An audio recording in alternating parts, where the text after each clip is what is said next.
নমস্কার বন্ধুরা, আজকে আমি ছাদে এসেছি। দুদিন ধরে যা বৃষ্টি পড়ছে আমি ছাদে আসতে পারিনি। তো আজকে একটা কারি পাতার গাছ এনেছি, সেটাকে লাগাবো বলে এসেছি। আর ছাদের এই টবের গাছগুলো দেখুন, ডালপালাগুলো কত বড় বড় হয়ে গেছে। তো সেগুলোকেও আমি একটু কেটে দেব। আর বর্ষাকালে কেটে দিলে কোনো অসুবিধাও হয় না, গাছ মরেও না, অথচ ভালো থাকে। এখন দুপুর 2:30 বাজে, কিন্তু চারিদিকে এত মেঘ করে আসছে, মেঘটা পুরো ঝুলে আছে, যে কোনো সময় ঢেলে দেবে। এত অন্ধকার চারিদিকে, যেন মনে হচ্ছে বিকেল হয়ে গেছে। এই দেখুন গাঁদা ফুল ফুটেছে, কিন্তু আমাকে এই ডালগুলো কাটতে হবে, কোনো উপায় নেই আমার কাছে। এটা অপরাজিতা ফুল, দেখুন ছাদে কত শ্যাওলা পড়েছে। আমি প্রথমে এই টবে লাগানোর চেষ্টা করলাম কারি পাতার গাছটাকে, কিন্তু গাছটা ঠিক সেট হলো না। তো আমি অন্য একটা জায়গায় গাছটাকে লাগাবো। সকাল থেকে এত জোরে বৃষ্টি পড়ছে যে বাইরে লোকজন গাড়ি টাড়ি কিচ্ছু দেখতে পাইনি, কিন্তু এখন বৃষ্টিটা একটু কমেছে বলে গাড়ি লোক একটু একটু করে বেরোচ্ছে। তো বৃষ্টি কমার এই সুযোগেও আমি ছাদে এসেছি।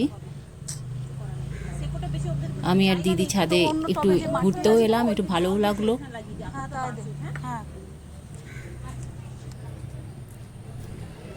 হাওয়াও চলছে, সুন্দর লাগছে।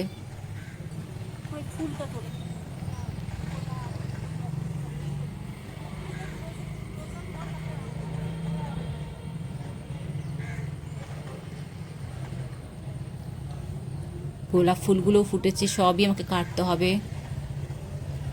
এইদিকে বুগেনভেলিয়া আছে, চন্দ্রমল্লিকা আছে,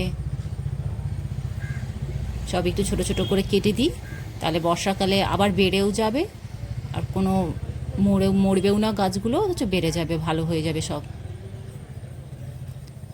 ডাল কাটার হলে বর্ষাকালেই কাটা উচিত। দেখুন কত জল জমে আছে। এগুলো তো রেন লিলি হয়েছিল, খুব সুন্দর লাগছিল, পিঙ্ক কালারের রেন লিলি আছে আমার কাছে। আর এই সজনের ডালগুলো আমি কেটে দিয়েছি, খুব বড় হয়ে গেছিলো, লম্বা হয়ে যাচ্ছিল। মেঘটা দেখুন কেমন ঝুলে আছে, অন্ধকার। হালকা হালকা শুরু হয়ে গেছে বৃষ্টি। তা তাড়াতাড়ি আমি কাজগুলো সব করে নিই, নাহলে একটু জোরে বৃষ্টি পড়লে আবার কাজটা আমার বন্ধ হয়ে যাবে, আমাকে আবার ওয়েট করতে হবে বৃষ্টি থামার জন্য। Just wait.